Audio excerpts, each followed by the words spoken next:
جان پانی دینا، میں نے نہیں دینا، بھائی جان پانی دینا، میں نے نہیں دینا،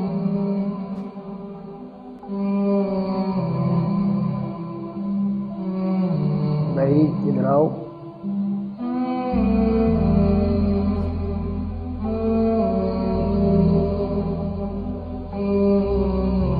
کیا معاملہ ہے آپ لوگوں کا؟ نہیں دے رہا آپ کو پانی کیوں نہیں دے رہے آپ؟ ہمارے پیارے نبی کریم صلی اللہ علیہ وسلم کا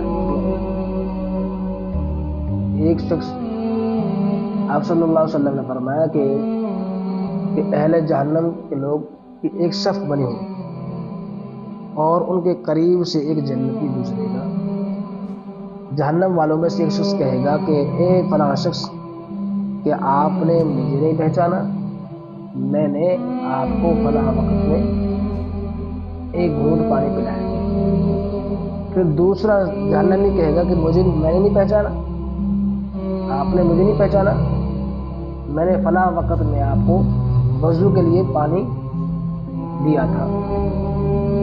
تو وہ جنتی ان دونوں جہنمیوں کی سفارش کرے گا اور جو ہے کہ اللہ تبارک و تعالیٰ ان کی سفارش کو قبول فرمائیں گے اور یہ دونوں جنت کے اندر چلے جائیں.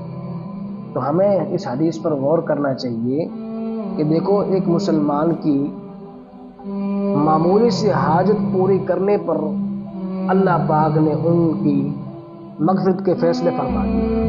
تو ہمیں بھی تو بھائی اپنی مغفرت کروانی ہے. تو ہم ایک دوسرے کا خیال کریں. اگر کسی کو کھانے کی ضرورت ہے کھانا دے، پانی کی ضرورت ہے پانی دے. ہم بھائی مسلمان ہیں، ٹھیک ہے. آئندہ کے بعد جب بھی کوئی چیز کی ضرورت ہو تو ہم ایک دوسرے کی ضرورت کو پورا کریں گے انشاءاللہ.